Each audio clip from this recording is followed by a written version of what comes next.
कैक म्हणती असेल मेला तो या अशा माराने. भास्करही झाला चिंतातूर, बाळा भाऊचा पाहून मार. परी समर्थांच्या समोर बोलण्या छाती होईना. तीही काठी मोडली खरी बाळा भाऊच्या पाठीवरी. मग ते कंटाळून अखेरी तुडवू लागले तयाला. जैसा का तो कुंभार माती तुडवितो साचार, तैसाच केला प्रहार महाराजांनी तुडविण्याचा. मठी हा प्रकार चालला, शिष्य समुदाय पळत सुटला. कोणी गेले बोलावण्याला त्यांच्या आवडीच्या मंडळीस. बंकटलाल कृष्णाजी धावून आले मठा माझी, समर्थ हात धरण्या राजी कोणी तयार होईना. बंकटलाल म्हणे भीत भीत, समर्था हा आपुल्या भक्त. पुरे झाले या प्रत आता ऐसे तुडवणे. ऐसे ऐकता भाषण समर्थ वदले हसून, हे असंबद्ध भाषण का करिता कळेना. मीन बाळासी मारिले नाही तयासी तुडविले, निरखून पहा चांगले म्हणजे येईल कळोनी.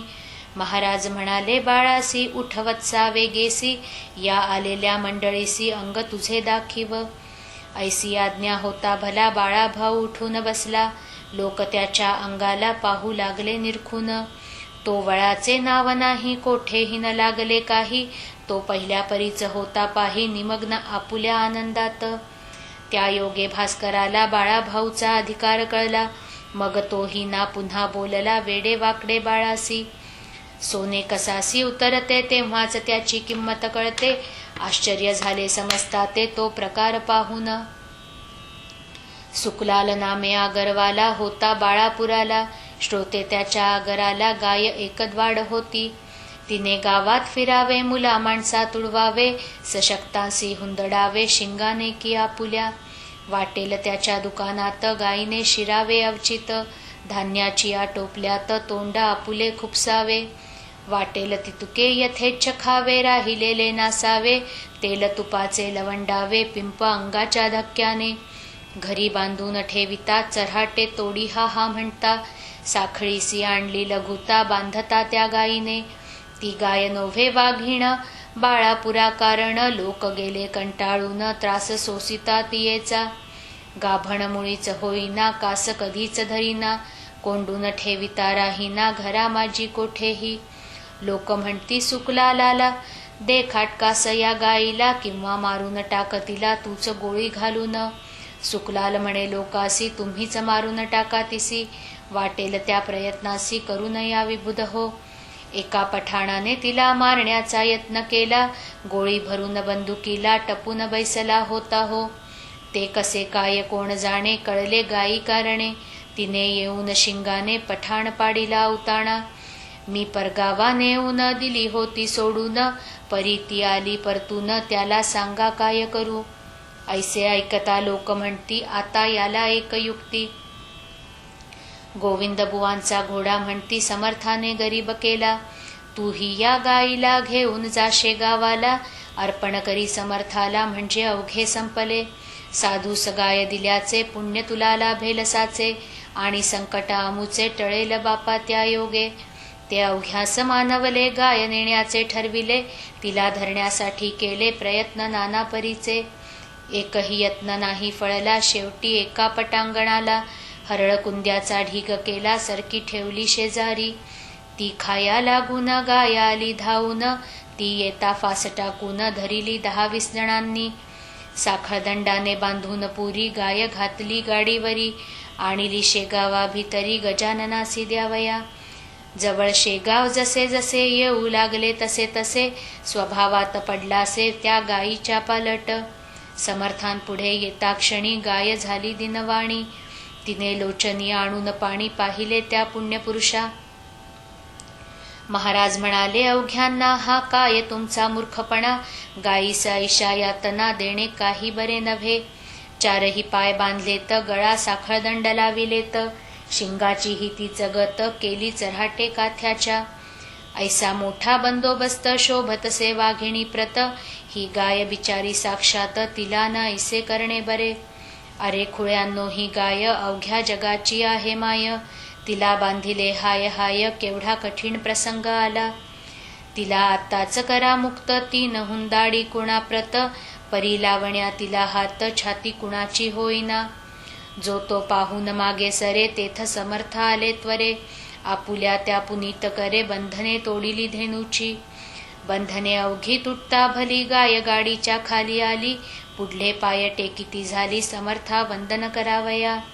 खाली घालून या मान, प्रदक्षिणा त्या केल्या तिनं. समर्थांचे दिव्य चरण चाटू लागली जिभेने. ऐसा प्रभाव तेथे, ऐसा प्रकार तेथे झाला, तो अवघ्यांनी पाहिला. समर्थांच्या प्रभावाला शेषही वर्णू शकेना. समर्थ म्हणाले धेनूस, बाई कोणा न द्यावा त्रास. तू या सोडून मठास, कोठेही जाऊ नको. ऐसा घडता प्रकार, अवघ्यांनी केला जय जयकार. उच्च स्वराने त्रिवार समर्थांच्या नावाचा. बाळापूरची मंडळी बाळापुरा निघून गेली. गाय तेथेच राहिली शेगावासी मठामध्ये. त्या दिवसापासून ठावेन तिला चऱ्हाट जाण. सुज्ञ धेनूचे अवघे गुण तिच्या ठाई पातले. अजून त्या शेगावाते तिची संतती नांदते. जे काही वदती ब्रह्मवेत्ते, तेच येते घडोन. असो एक कारंजाचा, लक्ष्मण घुडे नावाचा. विप्रवाजसनीय शाखेचा, धन कनक संपन्न असे. त्यासी रोग झाला पोटात, उपाय केले अत्यंत. परीना आला गुण किंचित, खर्च सारा व्यर्थ गेला. त्याने समर्थांची कीर्ती कर्णोपकरणी ऐकली होती. म्हणून सहपरिवारे सत्वरगती आला शेगावा कारणे. रोगव्यथेने चालवेना, श्रोते तया लक्ष्मणा. दोघा तिघांनी उचलून जाणा, आणिले त्या मठात. करण्या नुसता नमस्कार, असमर्थ होते शरीर. त्याच्या कुटुंबाने पदर समर्थांपुढे पसरिला. आणि म्हणाली दया घना, मी आपली धर्मकन्या. माझ्या पतीच्या यातना हरण कराव्या आपण. अमृताचे दर्शन होता का यावे मरण. माझ्या कुंकवा लागून टिकवा हीच विनंती. त्यावेळी समर्थस्वारी आंबा खात होती खरी. तोच फेकिला अंगावरी त्या लक्ष्मणकांतेच्या.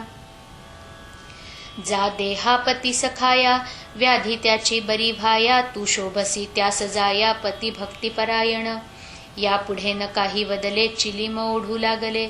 श्री गजानन स्वामी भले, आपुल्या मठात शेगावी. भास्कर म्हणे अहो बाई, आता न बसा ये ठाई. आपुल्या पती सलवलाही, जा घेऊन कारंजाते. आंब्याचा तो प्रसाद तुला, प्रसाद आंब्याचा जो का तुला समर्थ करी प्राप्त झाला. तोच घाली खावयाला आपुल्या पती कारणे. याने तुझे होईल काम, गुण येईल अत्युत्तम. लक्ष्मणासी आराम होईल आंबा खाताच. बाई घेऊन आंब्याला येती झाली कारंजाला. प्रसाद खाऊ घातला आंब्याचा आपल्या पतीस. निजगृही जोडपे आले, आप्त पुसू लागले. शेगावात काय घडले ते सांगावे साकल्ले. बाईने अवघे वर्तमान कळविले लोका लागून. आंब्याचा तो प्रसाद म्हणून दिला समर्थे मज लागी. आणि आज्ञा केली वरी, खाऊ घाला अत्यादरी. आंबा प्रसाद निज करी आपुल्या त्या पतीला. त्याप्रमाणे मीही केले, आज सकाळी खाऊ घातले. हे वैद्यांनी जई ऐकले, तई त्या वाटले वाईट. अहो बाई तुम्ही काय केले हे हाय हाय. आंबा हेच कुपथ्य होय या पोटातील रोगाला. माधव निदानी हेच कथिले, सुश्रुतांनीही वर्णिले. निघंटाने कथन केले, शारंगधर म्हणे ऐसेच. तुम्ही तो प्रसाद दिलेला, पाहिजे होता भक्षण केला. पत्नीचे पुण्यपतीला उपयोगी पडतसे. ऐसे वैद्य बोलले, आप्त अवघे घाबरले. जे ते टोचू लागले लक्ष्मणाच्या पत्नीस. परी झाले अघटित लक्ष्मणाचे पोट सत्य. रेच होऊन अकस्मात मऊ होऊन गेले हो. शौचा वाटे व्याधी गेली, हळूहळू शक्ती आली. पहिल्या परीच होती झाली प्रकृती लक्ष्मणाची. निसर्गाच्या बाहेरी वैद्यशास्त्र काही न करी. तेथे उपयोगी पडते खरी कृपा देवसंतांची. लक्ष्मण बरा झाल्यावर आला शेगावी सत्वर. म्हणे महाराज माझे घर पाय लावून पवित्र करा. मी आलो त्याचसाठी, चला कारंजास ज्ञान जेठी. मला न करा हिंपुटी, नाही ऐसे म्हणू नका. आग्रह त्याचा विशेष पडला, महाराज गेले कारंजाला. ते धवा होते संगतीला, शंकर भाऊ पितांबर. घरी नेऊन पूजा केली, दक्षिणा ती निवेदिली. अवघी संपत्ती आपुली आहे, मी कोण देणार.